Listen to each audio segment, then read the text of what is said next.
Do you know something? In the game of life, you're playing a cricket match against an entity called the mind. No one on planet Earth can stop you from accomplishing and achieving what you want if you can bat against the googlies that the mind bowls at you. How many of you have trouble in studying and you come here, you hear all of these things? Don't get distracted by WhatsApp. Don't get distracted by internet pornography. Don't get distracted by Twitter. Study. How many of you wanted to wake up early in the morning? Raise your hands. And how many of you have done something called as setting an alarm clock? And then after setting the alarm clock, whether you want it or not, it rings. And when it rings, the mind puts its first googly. What does the mind do? By putting the googly, when you do the first snooze, you are out. If you snooze, you are out. Hey, it's Evan Carmichael, and I make these videos because in my first business, I struggled to believe in myself. I quit on my business partner. And the thing that saved me was watching the successful stories of entrepreneurs. They gave me the inspiration to keep going, as well as the strategies of what to do. And quite honestly, I still need their stories and motivation today as well. So today, let's live your best belief life and get some incredible motivation from the one and only Guru Gopal Das. I want to say one thing, just one. And probably this will change the direction of your life. You know something? When you snooze the alarm, what happens? You decide to give in to the mind's ball. And this is how your morning begins. By giving in to the mind. सवेरे की शुरुआत होती है इस bowler से clean bowled होके, आगे क्या मैच जीतेंगे? ये तो दिन की शुरुआत है, by giving in. And it's no problem giving in. Sleeping 5 minutes extra is no problem. The problem is you develop the attitude of giving in. You tell yourself that what I decided last night is not as important. What is important is what the mind says. Because we listen. I'll tell you something, my humble advice. Because it's not just about getting up in the morning, it's about every aspect of life. Whether it's your work, if you're working, whether it's your study, if you're studying, whatever we do. The problem is, it's not about one thing. Sabere ho gaya na, it reflects in every area of life. इसलिए मैं कहता हूँ, अगर 4 बजे नहीं उठना, मालूम है ना अपने से नहीं होता, 4:20 का अलार्म लगाओ, लेकिन 4:20 को उठो. Don't allow that snooze. There is a concept called sledging in cricket, where the opponent team comes and gives gali to the batsman. Gali, they try to distract them and take their focus away. One thing that Sachin is adored for in the history of cricket is sledging hasn't bothered him. This man is cool. Are you cool? When people do sledging against you in the game of life, are you cool? Or you lose your cool? There will always be people who are out of control. Can you stop a guy from criticizing you? Can you stop an opponent team from sledging? कुछ नहीं कर सकते. It's called things which are out of our control. People are out of our control sometimes. Are situations in your control many times? No. The guy who was batting was expecting an in-swing ball. And that's what the bowler bowled. And one gush of wind, an in-swing becomes an outswing. And is caught out. Lot of things, situations, people are just out of our control. How many of you think question paper is in your control? And when things go wild, I'll tell you what happens with us. This is what happens with us. You know?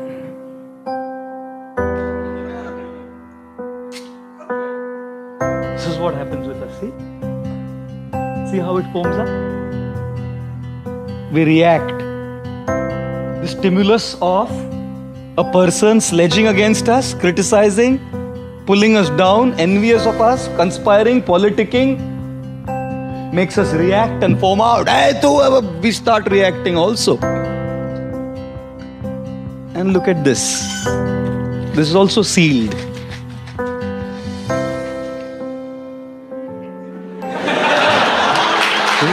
The question is, do you want to be a 7-Up can or a Oxycool bottle of water?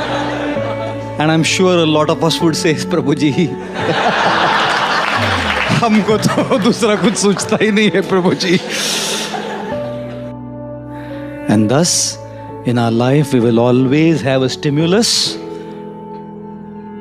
and we can choose to respond, because between the stimulus and response is our choice. A great personality is not born in the maternity ward. A great personality is born by the choices that one makes. And therefore, when there are all kinds of stimuli, we have to learn how to respond. If we are not strong spiritually, it is impossible. If we are not strong culturally, it is impossible.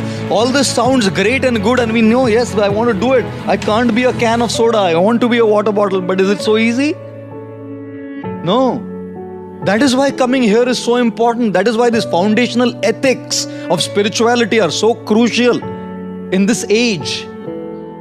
As all of you are going to be successful in your own areas of life, if not cricket per se. And thus, we have to learn how to respond. What is the most selfish one-lettered word? I, isn't it? Everything revolves around I. iPhone, iPad, iPod, and the man says, I paid. What do you do? Everything revolves around the I. And what does I stand for? I stands for expectations. I should be treated like this. I should be loved like this. I should be dealt with like this. I should be respected like this. I should be given these many marks. I should not be given this. You're all leading a life of super high expectations. Everything revolves around my opinions, my desires, my likes, my dislikes. I love this, I want this, I don't want this. I. You think life will be a very happy life when it revolves around I? From our childhood we have grown up like this. We've only learned to take, and everyone has to fulfill my expectations. Everything has to be up to my expectations. Therefore, when people come to God, people come to a temple also, they're only asking, give me what I want. No one comes to say, I love you, I want to give you. When the President of the United States, John F. Kennedy, came up to his stage for his first presidential speech, his voice rumbled into the public address system when he said, ask not what the country can do for you. Ask what you can do for the country. And so we are saying, ask not what God can do for you. Ask what you can do for God. But no one asks that, because the I is so big. My expectations, my desires, my things are so powerful that even when I come to a temple and ring a bell, all I'm doing is asking. The more we lead a life of I, our I will always be frustrated, because people don't exist in this world to just fulfill your expectations. Therefore, ladies and gentlemen, the most selfish one-lettered word is I, which stands for expectations, and therefore avoid this word. How do you avoid this word? Be realistic in your expectations. अपेक्षाएं करने में कोई problem नहीं है, but understand that not everyone will fulfill your expectation. And secondly, avoid this word I by trying to serve others. You know why? Because when you want to be served, you're dependent on people. They may not serve you. When you want to serve, who can stop you? When you want respect, people may not respect you. But when you want to give respect, who can stop you? When you want to be loved, you may not be loved. But when you want to give love, who can stop you? When you want in charity, people may not give you in charity. But when you want to give charity, who can stop you? And therefore, learn to begin your journey from I to you. The more you want for yourself, you'll remain frustrated. The more you want to give, you will remain happy. When you want to achieve success in your career, in your academics, in your business, in your profession, we will fail. And that's the example of the giraffe. When the baby giraffe is born, falls from such a high distance straight on the ground, the mother positions herself right above the baby giraffe. And guess what she does first? Gives it a hard kick. बच्चे का जन्म होता है और माँ आके खाट से लात मारती है. तो बच्चा समझता नहीं, अभी तो आया है जिंदगी में, मतलब लात मारे, कौन लात मारा, लात का मतलब क्या है मालूम नहीं उसको. अचानक एक झटका मिलता है उसको. So as it's just coming out of that impact, झटका, the mother gives a bad second harder kick. Now the guy understands. अगर मैं कुछ किया नहीं तो ये चलता रहेगा सिलसिला. So this baby giraffe starts getting up on its wobbly legs, you know, on its wobbly legs. And as the baby giraffe gets up on the wobbly leg, थोड़ा खड़ा होकर, खड़ा होना सीखा ना, फैड एक और लात मारती है माँ. फिर गिर के he gets up and starts running. And then the mother giraffe goes, hugs the baby and starts kissing the baby. You know why? Because the baby giraffe's flesh is very soft and supple, and hyenas and lions love it. The mother knows that I can't be with the baby giraffe all the time. I have to go and get food for the baby. How would I protect it? इसलिए पहले ही एक ऐसी लात मारो कि ये उठना सीखे. और फिर जैसे थोड़ा उठा ना, तो एक और लात मारो तो याद रहे और फिर उठना सीखे. जिंदगी भी माँ मदर जिराफ जैसी है. कई बार लात मारती है. We fail. We should get up. And we'll fail again. We should get up. And like I always say, don't just go through life. Grow through life. Also, to make sure you're actually taking action after watching this video, I've designed a special free worksheet just for this video. The worksheet will highlight all of the lessons learned in this video, as well as pull out our 3 favorite learnings and quotes that will inspire you to actually do something. The worksheet will also give you space to write down what your key takeaways are and your specific plan of action to make sure you're getting results. If you want the worksheet designed specifically for this video, absolutely for free, there's a link in the description below. Go click on it and start building the momentum in your life and your business. I'll see you there. It's quite amazing, isn't it? That when something's stuck in our tooth, the tongue just keeps going to that tooth. Until unless that stuff is out of our tooth, it just keeps going there. Now, there's 31 other teeth in our mouth. When nothing's stuck, the tongue can go there and say, hey, wow, look, there's nothing stuck here. Go to one of the other tooth where there's nothing stuck and say, hey, look, amazing, there's nothing stuck here. But just the nature of the tongue that it keeps going to where something is stuck. And surely, we have to deal with it. Whenever I travel in my handbag, I always have dental floss and a box of toothpicks with me. Just in case something is stuck, I have to take it out. Certainly, we have to deal with it. At the same time, there's a lot of other good things that we can focus on. Ladies and gentlemen, it's not just the nature of the tongue. Isn't it the nature of the mind as well? When there is a problem, an issue stuck in a certain area of our life, the mind keeps going to that problem and just gets stuck into the negativity of trying to deal with it. But there's 31, or shall I say many, many more, good things happening in so many different areas of our life where there's no problems, no issues stuck. Yet, the mind only keeps going to those areas where there are problems. It is necessary, therefore, for all of us that we focus on the good that is happening in our life and deal with the bad or the problems that are happening in our life. Let us not consume our minds with negativity. Let us consume our minds with positivity. Focus on the positive and deal with the negative. Most often, if not always, our lives seem to be out of balance. And when lives are out of balance, it makes us very irritable. You know, when we drive a car, we always drive a car and a car has 4 wheels. a rhetorical thing to say, isn't it? You drive a car on these four wheels, and these four wheels in the car of life represent first wheel, your personal life, your health, your mind, yourself, the things that you love to do, the things that you would want to do, not have to do. Most times we live a life of have to do. I have to study. I have to work. I have to pay my bills. I have to pay the taxes. I have to do this and I have to do that. I have to go for this social function. I don't have a choice. I have to. Where did the love to go? We just end up living a life of have tos and have forgot about our own selves.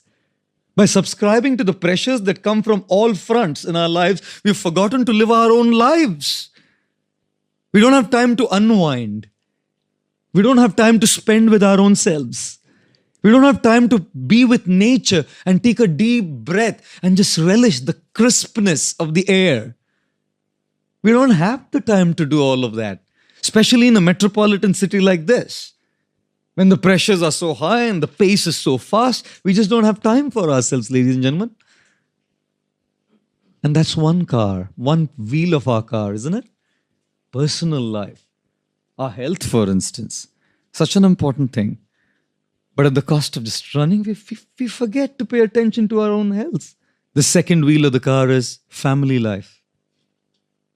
Demands attention, isn't it? Your personal life demands attention. Your family life demands attention, isn't it?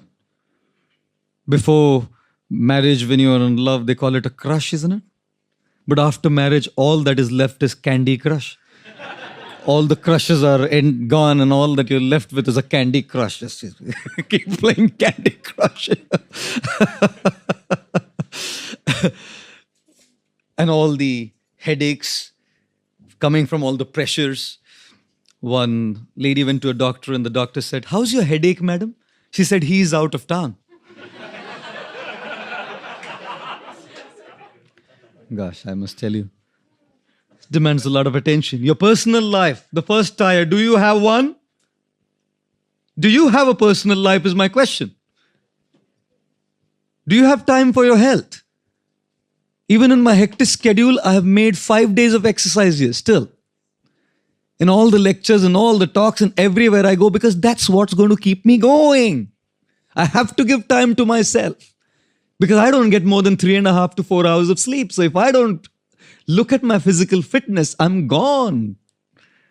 Ladies and gentlemen, do you give time for yourself? Do you have time for yourself, your personal time? Or is that wheel out of balance? Is it a flat tire?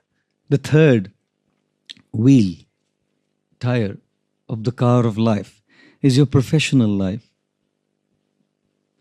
Your personal life needs attention. Your family life needs attention. Your professional life needs attention. And the fourth is your social life.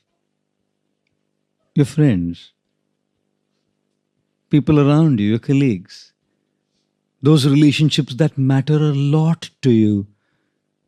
Those people who would support you in time of need. Because to your spouses, to your family, you could speak a little.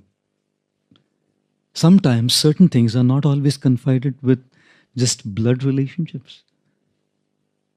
You need that social side. People to whom you can speak. Open up your heart. How often do we just carry this baggage of stress and load, anxiety and worry in our heads, lugging it all around as baggage? There's a social side to our life. Our friends, I've had those moments where I've snapped, even as a monk, because I'm a human being. Just because I put these robes of a monk doesn't mean I've become, a celestial angel. I'm still a human being. When one of those tires is out of order, if I haven't slept well, if my health is out of place, I'm going to snap out. You carry work pressures at home, you carry home pressures at work. Ladies and gentlemen, irritability is a symptom of an out of balance life. Stability in our responses is a symptom of a life in balance. We are irritable, we snap, we react at the drop of a hat for trivia just because we are out of balance. People who have a balanced life know how to handle pressure. People whose lives are not balanced sink under pressure and get so irritable at little things, they just kind of snap off. I'm actually a camera shy person, believe it or not. You know, when people shoot me and they just post some clips, that's fine with me. But talking to a camera, it's a machine. It's just some electronic machine. The camera doesn't laugh. The camera doesn't cry. The camera doesn't have any interpersonal reciprocations and dealings. And I must tell you, I felt very nervous. In fact, a little fearful as well to speak into a camera. It was more fear of failure, I would say, because, you know, when you speak into a camera and if it's relayed and it's put online, how do people see it? Otherwise, when I'm with people, people have seen me speak. And I decided, when the motive is to serve and contribute, we have to face our fears. We have to deal with our fears, face them, and rise above them. At some point of time, I had to decide to come and speak. So one day I decided, that's it. I have to come, speak in front of the camera. The first time I did it, believe me, we will post that video once. You must see me speaking there. Stiff, expressionless, motionless, stoic, nonchalant face, you know. And I guess I'm kind of slowly getting better. Because in order to deal with these fears, you have to face them. You have to start somewhere. It's a beautiful slide. When followed in life, I guarantee you, life will be different. I guarantee you, if this is applied in life, we can have peaceful night's sleep. Here it is. Do you have a problem in life? No? Then why worry? Do you have a problem in life? Yes. Can you do something about it? Yes. Then why worry? Do you have a problem in life? Yes. Can you do something about it? No. Then why worry? Isn't it? Is it not? Why worry? In the journey of life as well, the takeoff, which is our birth, is completely beyond our control. We didn't choose our parents. We didn't choose which nation we were born in. We didn't choose which city we were born in. We didn't choose our socio-economic class we were born in. We didn't choose our looks. We didn't choose the religion we were born in. Our takeoff of the journey of life was completely beyond us. And the landing, death, even that will be completely beyond us. I've heard many times people telling me that they would just love to die by getting a massive heart attack and dropping dead. No trouble for them, no hospitalization, no tubes, no needles, no trouble caused to others. In one shot, go. Now, no matter how much we might wish that, it's just beyond us. How we go and how the landing happens is completely beyond us. And what about the turbulence, the disturbances, the problems during the journey of our life? Some of them are within our control, which we can solve. But many problems and issues and the turbulence caused is completely beyond our control because it's caused by situations which are beyond us. It's caused by people who are beyond us. Yes, ladies and gentlemen, in this journey of life, the takeoff, the landing, and the turbulence is not in our control. What is in our control, however, is the choices we can make. And therefore, spirituality is about learning how to make those right choices. When we learn to make those right choices, we learn to live a transformed, happy, fulfilled life despite all the turbulence and problems that are going on around us. It is said, when we are beautiful, it's God's gift to us. When we live our life beautiful, it is our gift to God. Therefore, being a male is a matter of birth. Being a man is a matter of age. Being a gentleman is a matter of choice. And as a corollary to that, being a female is a matter of birth. Being a woman is a matter of age. Being a gentlewoman is a matter of choice. Let us all take to spiritual wisdom, learn to make the right choices which are within our control as our gift to God, and thus live our lives as thorough and perfect, ladies and gentlemen. I was telling the story the other day. This is my favorite story. I just keep sharing it all the time. This is what really happened. You can't believe this, but this happened. I came to London Heathrow once, and at London Heathrow, I came to the immigration officer, and this immigration officer, elderly man, he said, "So what are you here for?" I said, "To give talks." He said, "Then are you living at your Watford Centre?" I said, "Yeah." He said, "How long will you stay here for?" I said, "About 2 weeks." He said, "And can I ask you a personal question?" I said, "Please, sir." He said, "Are you married?" I said, "You are an Indian, aren't you?" "I'm a monk." He said, "No, I was just cross-checking, just in case." And then he said, "Can I ask you another one, please?" I said, "Yes." He said, "Are you not missing anything in life?" He thought he caught me at the wrong foot. "Are you not missing anything in life?" I said, "Of course I am." He said, "What?" I said, "Problems."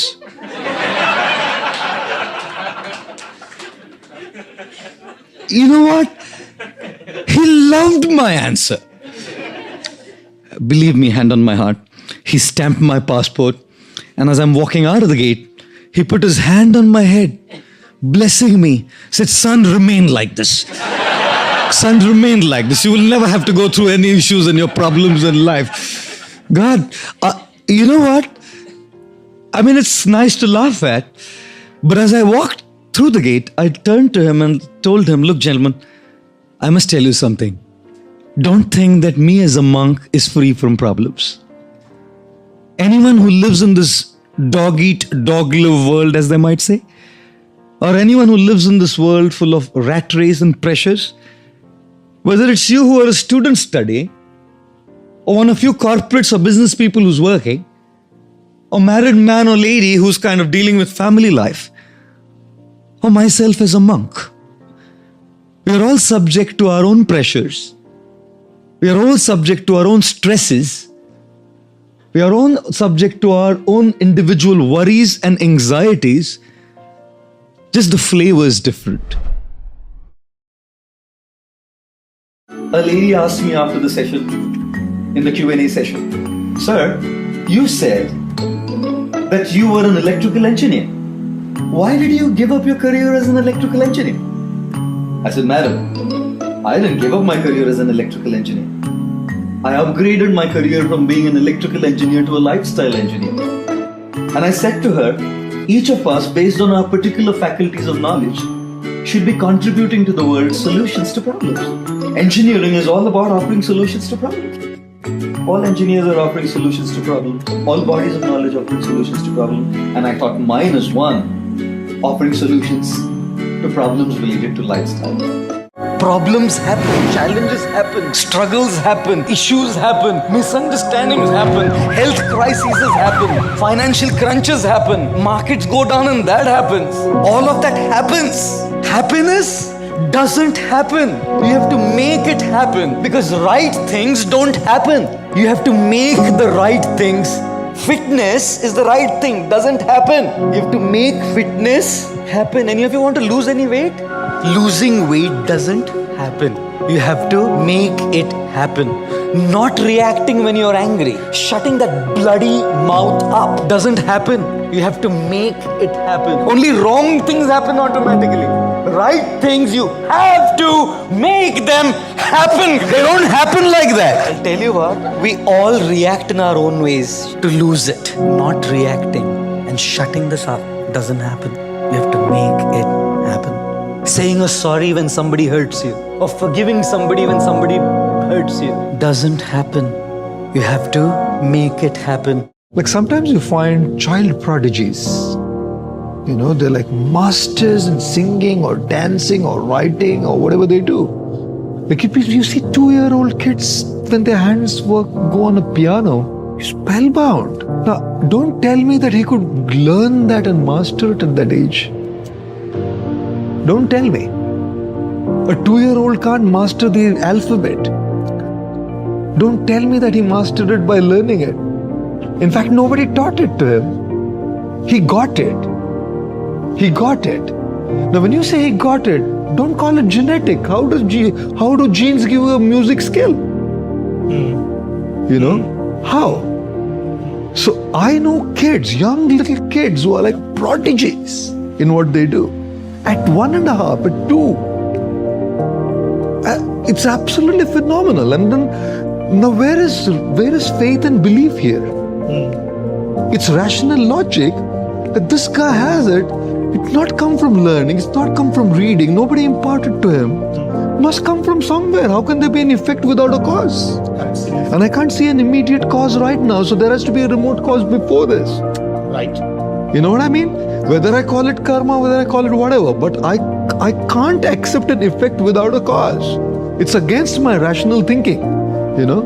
So now, if this gentleman, this little boy or little girl, he or she, has this incredible talent. We call it, the common parlance is he or she is God-gifted. Absolutely. Absolutely. God-gifted, man. Look at the sky. Yeah. Not learned, look at how they're doing it. So that to me is, call it luck, call it destiny, call it karma, call it whatever. I didn't grab it. I got it. Matthew McConaughey, when he got the Oscar, he said something phenomenal. I loved it. In fact, it's written in the book as well. He first, of course, thanked God, thanked his wife, thanked his father, thanked his mom. And he said, I want to thank God. So I want to thank God because opportunities are not given by the human hand. I didn't seek a lot and it came to me. How do I explain it? There's a million other people who are seeking, they don't get it. That's right. And I don't seek and I get it. What am I going to explain it by? You know? Absolutely. You know what I mean? Now, what that little one does with that talent, or what this gentleman does or this lady does with the opportunity that has come, is my free will. Correct. Or my choice. Whether to drive right or to drive left or to not drive. Right. Correct? But the car, for a lot of people, was given. Correct? Yes. Now, that free will part is where I often like to quote. I say, I don't know who said it, but it's a beautiful quote. It says, when hard work beats talent, when talent doesn't work hard. Absolutely. You know? Yeah. So now the talent came to you when you were 2. But if you don't do nothing with it, It has no meaning. it has no meaning. So you didn't drive the car. Yeah. You grossly abused the fantastic gift, the car that you were given. Absolutely. Correct? And then the others may not get a car like that, but they have their own car, Yes. which they now need to identify. That's called self-discovery. Yes. To be able to identify what's the car you've been given. What's it that you've been gifted with? And everybody has been gifted with something. There are 5 levels of people. On level 1, the lowest level, is a person who only sees bad in others. For heaven's sake, that guy just cannot see any good. Anyone here like that? I don't think so. We're not so bad that we just can't see any good. Some people just can't see any. You know, it's like when you like someone, even if the guy does the biggest crime, you say, no, Maro dikro che, aja. You like him. But when you don't like someone, even if he does the good, best thing, you don't like him. And if you have that experience, if you just don't like someone, even if he has all the good qualities, you just can't like him. There are some people on that lowest level. They only focus on the bad. They can't see the good. A level higher are those who see the good and the bad, but conveniently ignore the good and focus on the bad. How often it happens when we live with people, there's so many good things in them, but conveniently we neglect the good things and only focus on the bad. My husband digs the nose. Okay. He digs his nose, but he also does many other good things. How come you forgot all of those and only digging? How come you only saw that? How come you only saw that? You know? We conveniently neglect the good and focus on the bad. The third category of people are those who see good and bad equally and they're neutral. They're not concerned, good, bad, they're in their own world. The fourth category are those who see the good and bad. They choose to ignore the bad or deal with the bad and focus on the good. If you want to like a person, you have to be on level 4. If you want to like a person, if you're on level 2, where you're ignoring the good and focusing on the bad, how will you like that person? And how will that relationship be deep? When you're on level 4, where you choose to ignore the bad, or if the need be, deal with the bad and focus on the good. And the fifth level is those who only see good. That's God and spiritually enlightened individuals who will only see good in others. Anybody here who's on level 1 only seeing bad can raise your hand? Nobody? Okay, thank you. Anybody is here on level 5 only seeing good? If you raise your hand, I don't believe you. Oh, sorry, madam, I do believe you. I'm so I didn't see you raise your hand. I was just joking. Sorry, I truly believe you, madam. I didn't see you raise your hand, please. I just happened to say you by thinking nobody is. Thank you, madam. We really appreciate. Can we give a loud round of applause for her? My God, amazing. Okay, now in your close relationships, how many of you find yourself many times stuck at level 2? Level 2, where you kind of look at the bad and forget the good that they have. Thank you. In our relationships, we need to come to level 4. I'll tell you what, the nature of problems is that it consumes our mind. Imagine a tooth which is hurting. I don't know if somebody's had their finger stuck in the edge of the door and the door is slammed. Good heavens, it hurts like hell. And then the pain is just so all-consuming. The mind just focuses so much on the pain, right? I think it's just the nature of problems that it draws our mind towards them.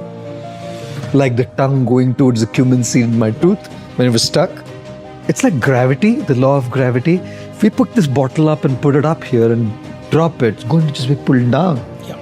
Dragged down by the power of gravity. I think there's a power of gravity existing within us as well. They're just natural for us to be dragged down to our issues, our problems, right? To everything that's negative. I think being pulled into negativity is so normal. It's like gravity. Put this bottle down, it falls down. You don't have to do anything. But if I were to pull water up from the ground floor to the 8th floor, I need a motor to work against gravity, and I need conscious hard work to bring it there. So it's so natural for the mind to feel negative and go towards the problem. But if I have to look at 31 other teeth, I have to make a conscious choice to take my tongue away. Right. If I have to pull the water down from the ground floor to the 8th floor, I have to put a pump to pull it up. It's not easy work. It's hard work, right? But hard work pays off. That's when you look at really saying, okay, this is fulfilling me now. And I definitely don't want to impose this principle of gratitude in a unrealistic way on people, because sometimes misery is so intense. Absolutely. You know, when troubles are smaller, you can still consciously look at the brighter side of life. You know? But sometimes troubles are just so intense and massive, and they seem to be like mountains. Unmoving, unshakable mountains. They just stand there for ages and decades.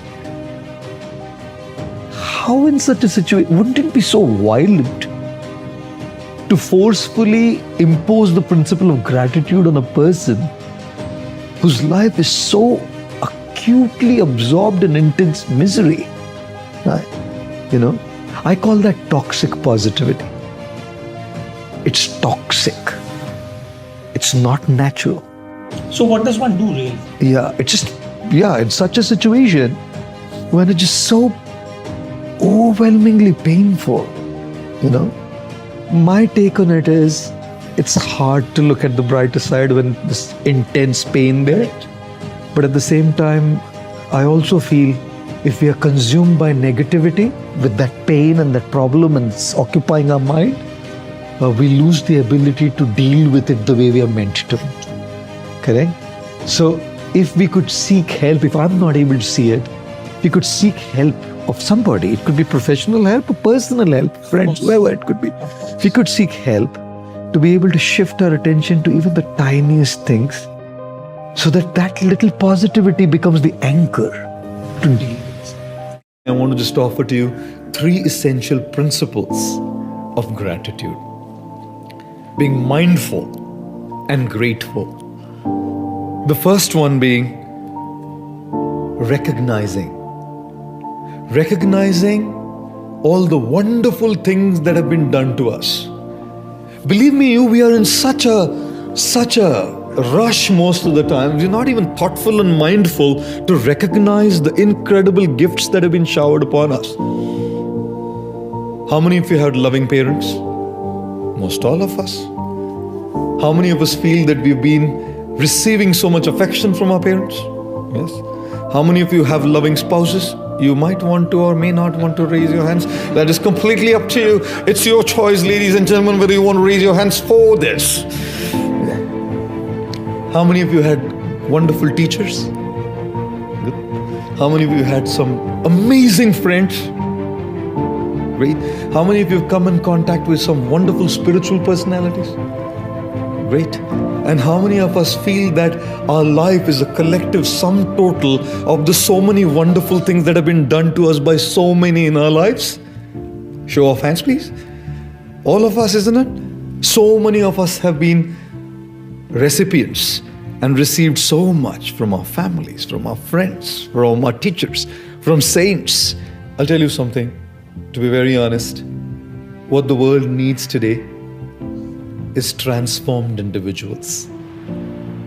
We have a lot of affluence, we have a lot of influence, we have a lot of information. We are in an age which is laden with information. What we truly need is transformed individuals who can utilize what we have for constructive causes in the world, who can truly bring light to the world, who can truly bring hope to the world. There's enough information. What we would need is transformation. And what better a way but to have a spiritual culture to bring that transformation in individuals. And in fact, I don't want to say it, but I must, that spirituality happens to be one of those major ways to bring transformation in individual people. I see so many people following different parts of spirituality and change and transform to not just be a part of competition, but be a part of contribution. Along with competition, they're also looking at contribution. Youth is the hope for the world. Youngsters, young men and ladies are the ones who can change the shape of planet Earth, who can change the way the world functions, bringing in incredible hope and light to the world. When we're talking about science and spirituality, I feel that I never felt there is a divide or a difference. Right. I feel the purpose is one. When we look at both having the same purpose, which is to unveil the truth. Correct. Science is trying to unveil the truth. Right. And spirituality is wanting to unveil the truth. Correct. So how are we different in our purpose, correct? The methodologies may be different. Like in science, I may use equipment, I may use instruments, I may use telescopes, I may use Measurement. measurements, I may use so many different things That's right. to be able to figure out what that truth is. Correct? And I will. Yes. I will. Phenomenally will. Correct? So from science and from all what I see, I have facts. Not complete facts yet. Which is why it's always evolving. We call it a relative science. It's not an absolute science. Absolutely. Mendeleev's periodic table. Right? Yes. The values were changing, right? We found out the truth later. We assigned a certain value. We said, sorry, sir, this is not what it is. This is the actual value. So it's changing. So could I say that this is it? May not be. If I get an instrument which is better than what I have today, I'll probably explore another layer of that same facet, right? Now, that's where I get the facts. Great, I need those facts. When we talk about spirituality, it is giving the purpose of those facts. So we should be working in tandem. Spirituality and science were meant to work in tandem. One looking at unveiling the truth by giving us factual data, and one saying, giving the philosophical side, saying, what is the purpose of this data? Correct. What is the purpose of this existence? And both are two important dimensions to the same truth. Absolutely. So I feel That's an artificial divide. it's an artificial divide, and it's rigidity on both parts, both sides, that we can't come together to sit and say, hey, look, I'll give you an example. Should a doctor repair a car? That's not a skill set. Yeah. Should a car mechanic try and do an open heart surgery? No. So this is my area of expertise, let me do that much and not delve into something further. Let somebody else with this other area of expertise come together, and let's pool it all together to unveil the truth together, adding our own dimension to it. The one thing that I've learned over the years is that we are all so different. Our lives are so different. Our situations are so different. Our backgrounds are so different. Our upbringing is so different. The journey of our life up until now for each one of us is so different compared to somebody else. And therefore, it's so important that we don't judge our own life or the lives of others by comparing them with someone else's life. Here's an example. If Mr. A can sprint a distance of 10 kilometers in 1 hour, whereas Mr. B covers the same distance in 1.5 hours, which one of the two would you call faster and healthier? The answer obviously would be Mr. A. Now what if I tell you that Mr. A had a prepared track to run on, while Mr. B did it by walking on a sandy path? I think our answer will now change, and we probably think that Mr. B is fitter.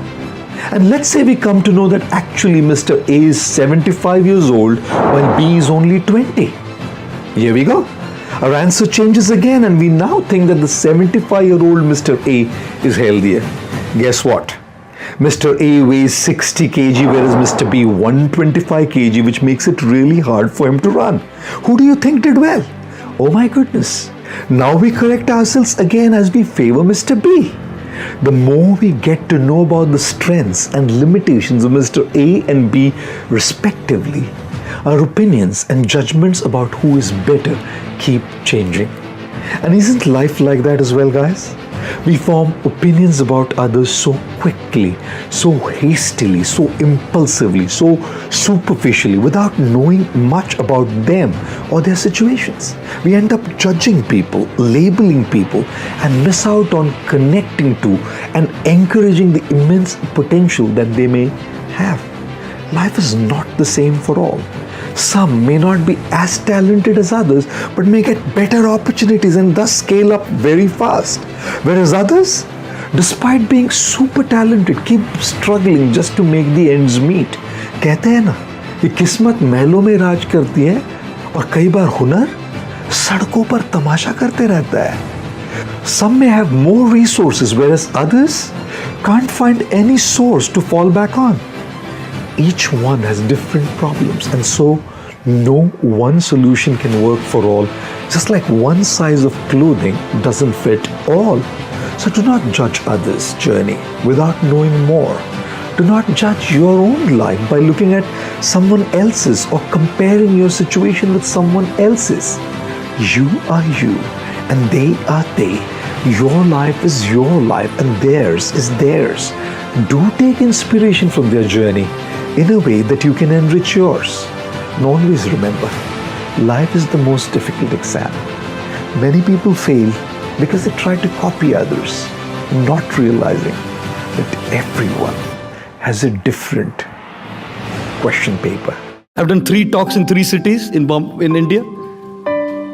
Early, late morning, like about 9ish, I've spoken in Bangalore in India.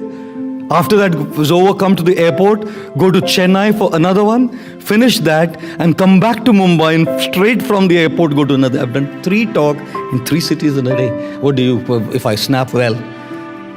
You're technically right, I did. But you're practically wrong, ladies and gentlemen. I don't snap like that. You can interact with me all the time. I don't snap like that. But I'm a human body and a human machine. In your relationships, ladies and gentlemen, I make a humble appeal to all of you and beg of you, life is short. It's very short.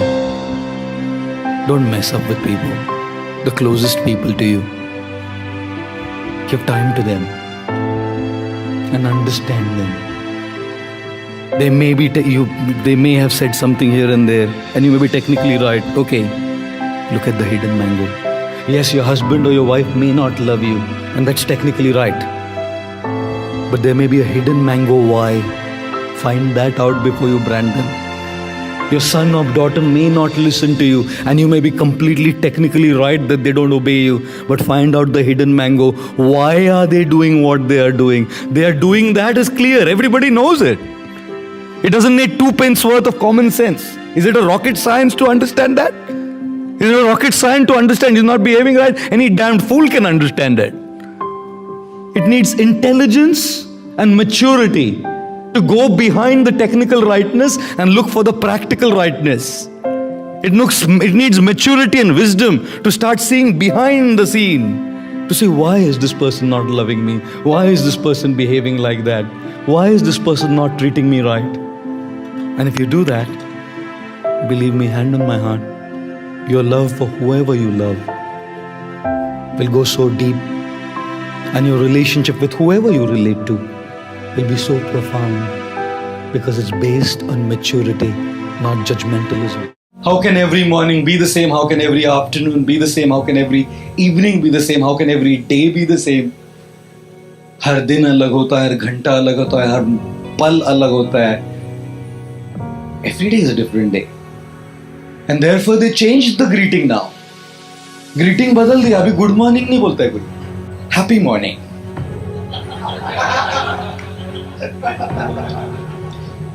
Happy morning, sir. Happy morning. How are you doing this morning? Happy morning.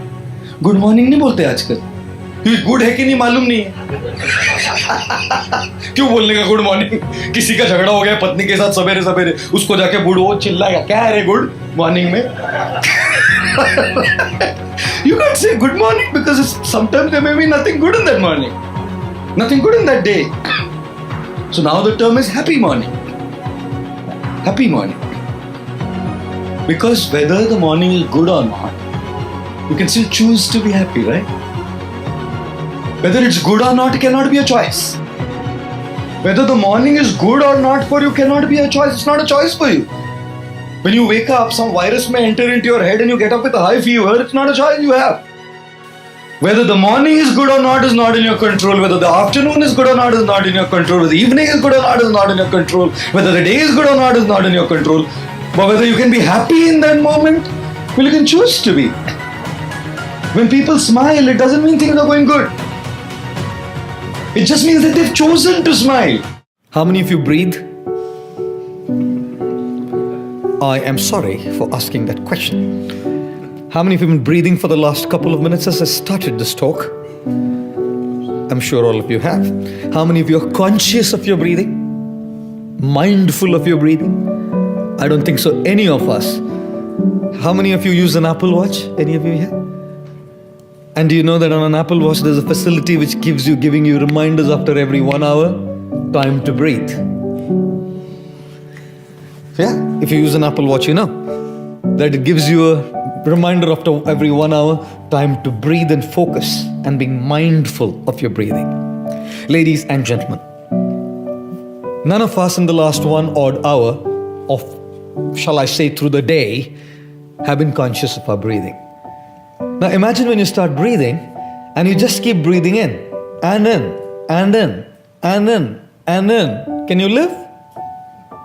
No. And imagine if you start breathing out and you breathe out and you breathe out and you breathe out and you breathe out and you breathe out. Can you live? No. Can you imagine how life is fashioned in such an incredible, sophisticated, refined rhythm? The rhythm of breathing. When we talk about life, we talk about the rhythm of breathing. Where so unconsciously there's taking in and there's giving out. There's taking in and there's giving out. If we just keep taking in, we choke up. And if we just keep giving out, we choke up. What an incredible balance life has to teach us. What an incredible rhythm simply our breathing has to teach us. That life can't just be a life of takers where we just keep taking, just taking, or taking.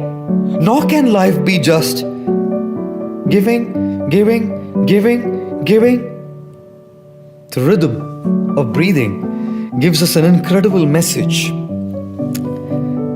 Take in, to give out, have, to share, grab, to care.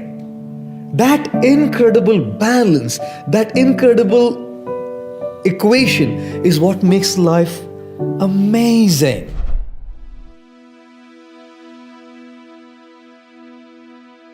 Because you made it this far in a video, I want to celebrate you. Most people start and don't finish. Most people never actually follow through. Most people say they want something, but they don't ever do the work to actually get it. But you are different.